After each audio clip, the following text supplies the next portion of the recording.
While most animated movies struggle to create memorable villains, Dreamworks has perfected the craft. From death itself, to the tragic Tai Lung, to a villain who manipulates reality. Dreamworks villains don't just haunt the screen, they stick with us. So what makes them so damn good? Let's dive into the darker side of animation. Dreamworks isn't just creating villains who want to rule the world, they create characters with depth. Whether it's power, revenge, or ideology, their motivations are as compelling as their designs. But it's not just about their actions, it's the emotional stakes they bring. A villain isn't just about being evil. A villain is about being memorable. What makes a character like Death or Lord Shen unforgettable while others are just there? 3 things. 1. Strong motivations. 2. Presence. And 3. Psychological impact. Let's break it down. Tai Lung feels betrayed by his master and denied his destiny. Lord Shen, obsessed with rewriting his fate after being cast out. Pitch Black, wants to make the world forget hope and embrace fear.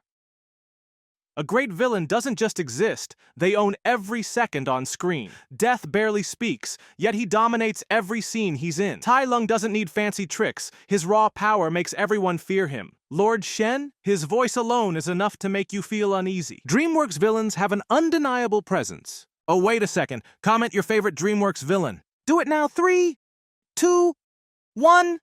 Okay, let's continue.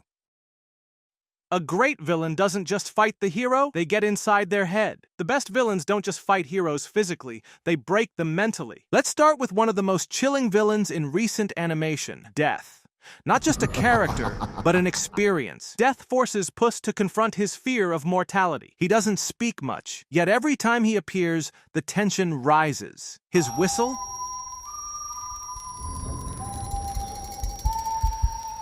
It's terrifying in the most subtle way. Tai Lung, his story is one of betrayal.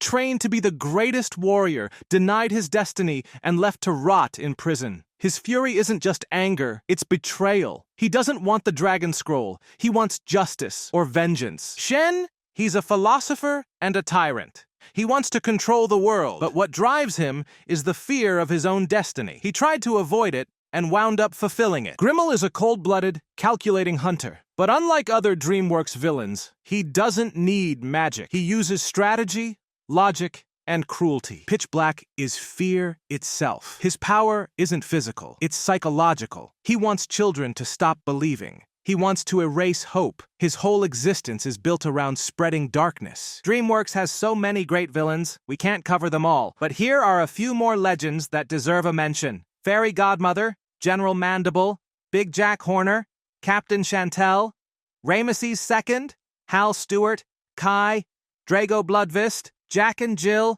Guy Gagné, Rumpelstiltskin, and of course, the one and only Mr. Wolf. Dreamworks villains have outlasted the films themselves. They've become icons. Whether it's memes, fan art, or endless debates on who's the best, these villains have cemented themselves in animation history. So why do modern animated villains feel weaker? Well, many studios have moved toward villain redemption arcs instead of pure villains. But Dreamworks still knows how to deliver. However, Kung Fu Panda 4? Yeah, not so much. Thanks for watching, fellas. Now watch this one!